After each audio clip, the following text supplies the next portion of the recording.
Bwana Piniel, hujatugusia kidogo kuhusu changamoto ambazo unaweza kukabiliana nazo kama kijana anatamani kujua kazi ya welding mpaka anavyokuja kukomaa kama wewe akachukua takriban miaka 2 mpaka 3. Je, ni changamoto ipi kijana ajipange kuja kukutana nayo katika kazi hiyo? Kwanza kijana anapojifunza hii kazi, tunatamani sana vijana wengi wapo kwenye hii fani, lakini shida ya vijana wetu wa sasa hivi wengi hawapendi kuteseka. Ufundi wowote ule lazima una madaraja. Yaani ufundi una madaraja. Kuna daraja la chini la ufundi, kuna daraja la kati, na kuna daraja la juu la ufundi. Sijaifika daraja la juu nikajua changamoto, ila ukiniambia daraja la kati na la chini, hayo nayajua. Nimeanzia chini. Kwa hiyo kwanza ukiwa huku chini, usahau kitu kinaitwa hela.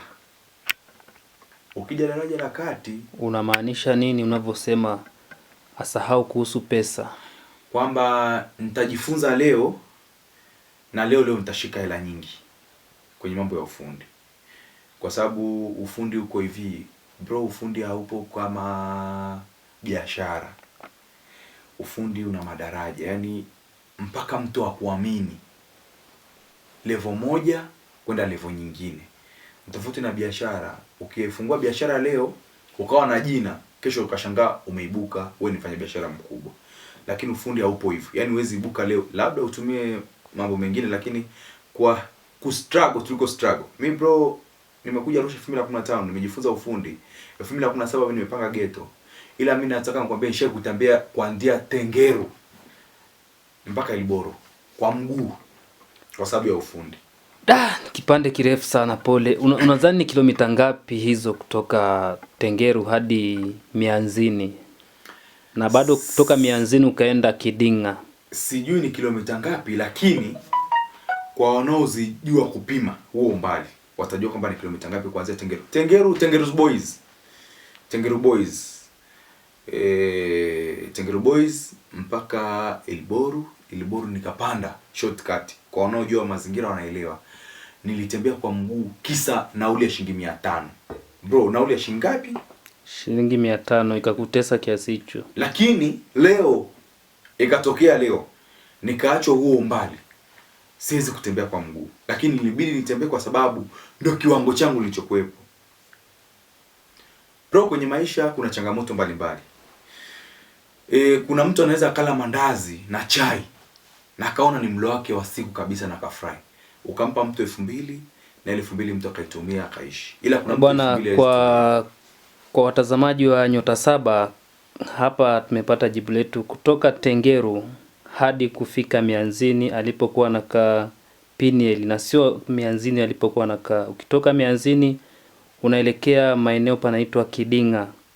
Kutoka Tengeru hadi Mianzini kilomita 12. Imagine mtu alitembea kwa mguu. Tuendelee Piniel. Na nilitembea kwa mguu kwa sababu ya shilingi 500 ambayo hata leo ikatokea sina hiyo hela, siwezi tembea kwa mguu mbali. Kwa hiyo ndio maana nimesema ufundi una madaraja, lakini vijana wengi hawapendi hizi changamoto kwa sasa. Kwa sababu wengi wametoka kwenye mazingira mepesi. Kwa ni kitu kama hicho, lakini vijana wangekuwa wanapenda maisha ya kuteseka. Ufundi una changamoto kwa kweli. Sawa bwana Piniel. Unaweza ukatuambia kwa hapa Arusha, tofauti na ufundi, unajishughulisha na nini kitu kingine? Tofauti na ufundi, umetuambia uliokoka. Je, masuala ya kanisa umefikia wapi hadi hapa ulipo?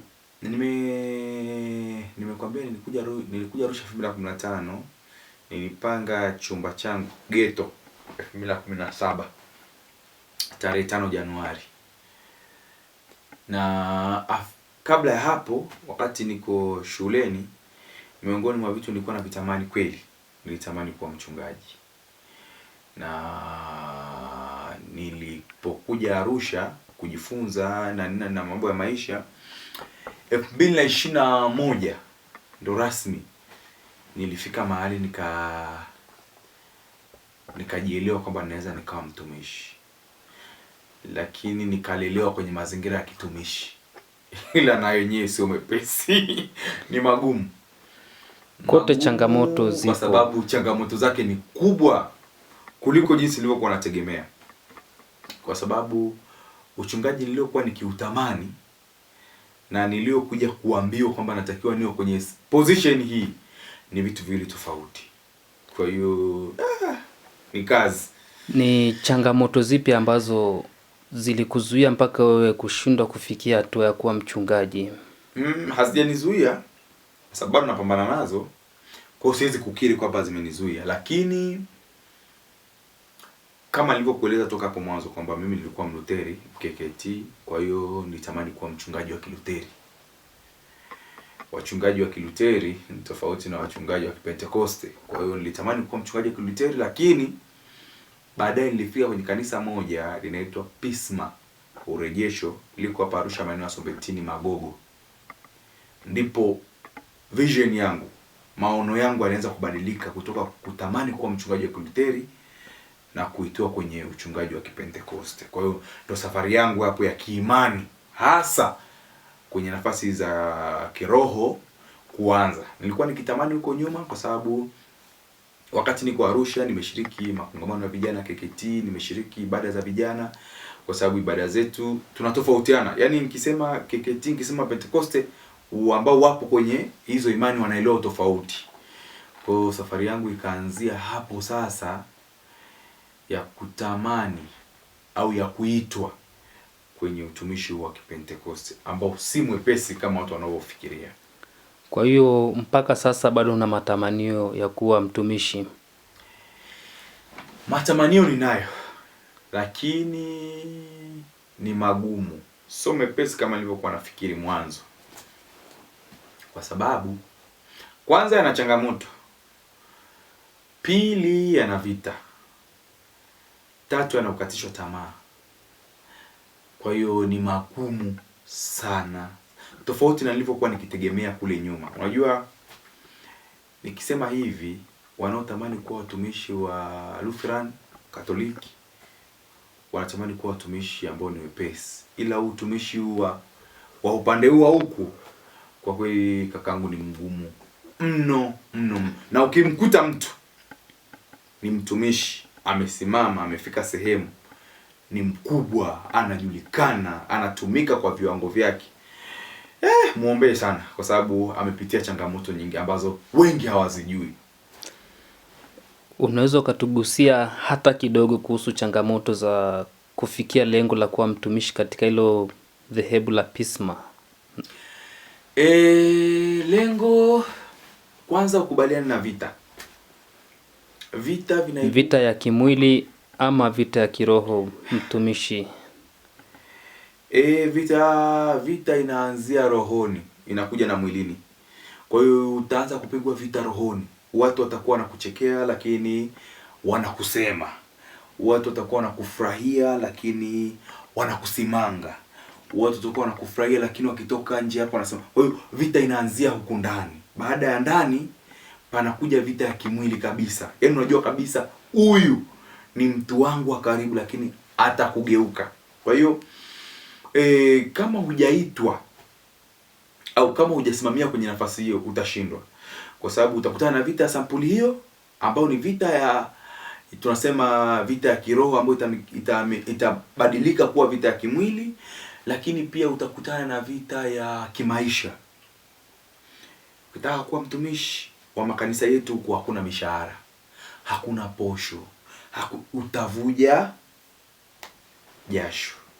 Lakini ukitaka kuwa mtumishi wa Kilutheri utalipwa mshahara, utakula vizuri, utalala kwenye nyumba yao, maisha yako na gari utapewa. Huku kwetu gari upewi. Kwa hiyo unamaanisha utumishi wa madhehebu ya tuseme tukitoka nje ya Lutheran ni kwamba utumishi ambao unakuepo ni wa kujitolea? Sio nje ya Lutheran. Tukisema nje ya Katoliki, Lutheran, Anglikana, Wasabato, lakini ukitoka yani makanisa yote ambayo unasikia haya ni ya Kipentekoste, wengi wanavuja jasho.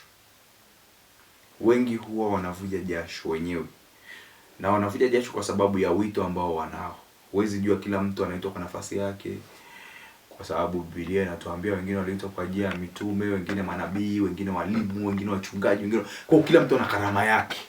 Kwa pale ulipoitiwa, msukumo unakuwa upo ndani.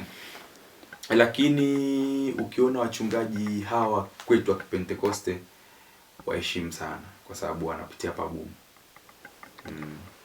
Sawa Bwana Piniel, hebu tuambie kidogo, una familia?